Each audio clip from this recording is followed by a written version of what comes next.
Hello friends, welcome to our channel. இன்றைக்கி நம்ம என்ன பார்க்க போகிறோம் அப்படின்னா, தமிழ்நாடு இன்ஜினியரிங் அட்மிஷனில் ரவுண்ட் 3 மாணவர்கள் சாய்ஸ் ஃபில்லிங் வந்து பண்ணிட்டுருக்கீங்க. ஸோ கிட்டத்தட்ட 1,00,000 சீட்டுக்கு மேலே நமக்கு வேக்கன்ட்டி இருக்குது. ஸோ அதனால் வந்து எல்லா காலேஜும் கிடைக்கிறதுக்கு சான்சஸ் நிறையா இருக்குது. ஆனால் நினச்ச காலேஜ் கிடைக்குமா அப்படிங்கிறதா வந்து கொஞ்சம் டவுட்டாக இருக்கும். இந்த டைமில் வந்து நீங்கள் சாய்ஸ் ஃபில்லிங் பண்ணுறப்போ வந்து வரக்கூடிய ஒரு சின்ன பிரச்சனை என்ன அப்படின்னா, நான் சாய்ஸ் ஃபில்லிங் கொடுத்ததுக்கப்புறம் நம்ம கடைசியில் கன்ஃபார்ம் கொடுத்துட்டீங்க, அதாவது சாய்ஸ் ஃபில்லிங் வந்து கம்ப்ளீட் பண்ணிட்டீங்க அப்படின்னா, அதுக்கப்புறம் வந்து நம்ம அந்த சாய்ஸ் ஃபில்லிங்கை சேஞ்ச் பண்ண முடியாது. ஸோ அது வந்து ஒரு பெரிய பிரச்சனையாக இருக்கும். ஏன்னா திடீர்னு நான் வந்து எல்லாமே 1, 2, 3 கரெக்டாக பண்ணிவிட்டு அதுக்கப்புறம் வந்து நான் கடைசியில் வந்து சாய்ஸ் ஃபில்லிங் வந்து கம்ப்ளீட்டட் கொடுக்குறேன் அப்படிங்கிறதுக்கு முன்னாடி நம்ம எல்லாமே வெரிஃபை பண்ணிடணும்.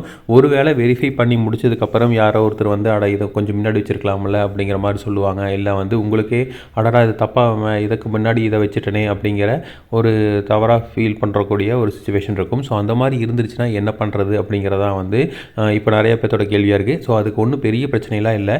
நீங்கள் சாய்ஸ் ஃபில்லிங் வந்து கொடுத்துட்டு நீங்கள் எதுவுமே பண்ணாமட்டிங்கனாலும் ஆட்டோமேட்டிக்காக சாய்ஸ் லாக் ஆயிரும். ஓகேங்களா? ஸோ அப்படியே இல்லை, நான் லாக் பண்ணிட்டேன், சாய்ஸ் லாக்லாம் முடிச்சுட்டேன், கம்ப்ளீட் பண்ணிட்டேன், கன்ஃபார்ம் பண்ணிட்டேன் அப்படிங்கிற பட்சத்தில் நீங்கள் வந்து மறுபடியும் நான் இந்த சாய்ஸ் லாக்கை மாற்றணும், அந்த சாய்ஸை வந்து ஆர்டர்லாம் மாற்றணும் அப்படிங்கிற மாதிரி இருந்தாவோ, இல்லை எக்ஸ்ட்ராவாக வேறு காலேஜ் சாய்ஸ் கொடுக்கணும் அப்படின்னாவோ நீங்கள் ஒன்றும் பண்ண வேண்டியதில்லை. நேர் வந்து டிஎஃப்சி சென்டர் போய்க்கிங்க. டிஎஃப்சி சென்டர் போயிட்டு அங்கே வந்து நம்ம இதை வந்து பண்ணிக்க முடியும். ஏன்னா டிஎஃப்சி சென்டரில் மட்டும்தான் இதை வந்து நீங்கள் பண்ண முடியும். நீங்களாம் வந்து எதுவுமே வந்து ரெக்வஸ்ட்லாம் கொடுக்க முடியாது. ஸோ நேரு வந்து உங்கள் தமிழ்நாடு இன்ஜினியரிங் அட்மிஷனில் வந்து டிஎன்இஏ ஃபெசிலிட்டேஷன் சென்டர் அப்படின்னு ஒரு சென்டர் இருக்கும், டிஎஃப்சி சென்டர் இருக்கும். அந்த சென்டர் வந்து பெரும்பாலும் வந்து அந்த டிஸ்ட்ரிக்டோட மெயின் பார்ட்டில் தான் வந்து இப்போது ஃபார் எக்ஸாம்பிள் இது கோயம்புத்தூர் டிஸ்ட்ரிக் எடுத்திங்கன்னா அதில் ஒரு 2 இடத்துல வச்சுருப்பாங்க, திருப்பூர் டிஸ்ட்ரிக்டில் ஒரு 2 இடத்துல வச்சுருப்பாங்க, சேலமில் ஒரு 2 இடத்துல வச்சுருப்பாங்க. அந்த மாதிரி வந்து ஒரு இடத்துலையும் வந்து 2 இல்லை 1 அப்படி வச்சுருப்பாங்க. ஸோ பெரிய மாவட்டமாக இருக்குங்கிற இடத்துல 2 இடத்துல வச்சுருப்பாங்க, சின்ன மாவட்டமாக இருந்ததுன்னா ஒரு இடத்துல வச்சுருப்பாங்க.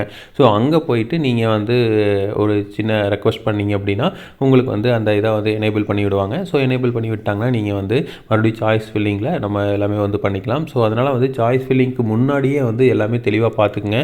அப்படியே வந்து நீங்கள் சாய்ஸ் ஃபில்லிங் பண்ணிவிட்டு நான் வந்து கன்ஃபார்ம் கொடுக்காமே விட்டுறேன் அப்படின்னாலும் ஒன்றும் பிரச்சனையே இல்லை. ஆட்டோமேட்டிக்காக வந்து அந்த சாய்ஸ் ஃபில்லிங் டைம் வந்து முடிகிறப்போ அது ஆட்டோமேட்டிக்காக வந்து நீங்கள் கொடுத்துருக்க சாய்ஸ் லாக் வந்து ஆட்டோமேட்டிக்காக வந்து சேவ் ஆயிரும். ஓகேங்களா? ஸோ அதனால் வந்து எந்த பிரச்சனையும் இல்லை. ஸோ இது வந்து ஒரு சின்ன இன்ஃபர்மேஷன் உங்களுக்கு கொடுக்கணுங்கிறதுக்காக தான் இந்த பதிவு. ஸோ இதே மாதிரி இன்ஃபர்மேஷன் உங்களுக்கு தொடர்ந்து வேணும் அப்படின்னு எங்கள் சேனலை சப்ஸ்கிரைப் பண்ணுங்கள். தேங்க்யூ.